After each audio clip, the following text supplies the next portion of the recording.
Here's a 35-foot shallow well hooked to a pitcher pump that works great on the property.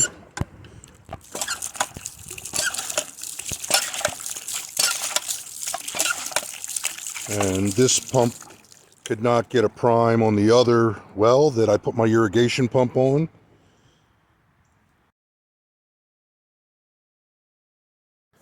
This pump was pumping 6 gallons a minute on the one that just had the pitcher pump on it, and couldn't get a prime on the well for the irrigation.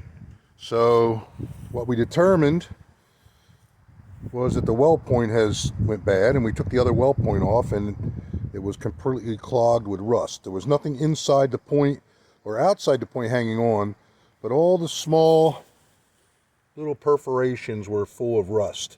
And to drill them out ruins the screen that's inside, and I'd have sand in my well, in the impeller, and the sprinkler heads, etc. So we pulled the well. $100 later, new point. This is a 4-foot point. I had a 36-inch point. I hope this works well. The well itself had 8 foot of water in it when we put a cotton rope down there.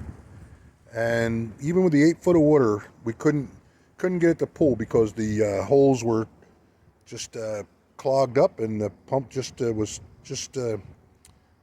get the water. It was just sucking on the rust. So here we go. We're going to try to get the well back in.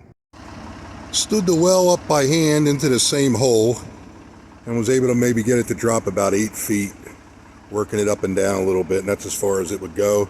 So going to use the machine now to see if we can pull it down a little bit till we get to the point where we can drive it, which is pretty high.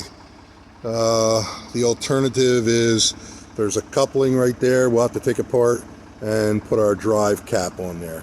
Hoping not to have to do that, but let's see what happens.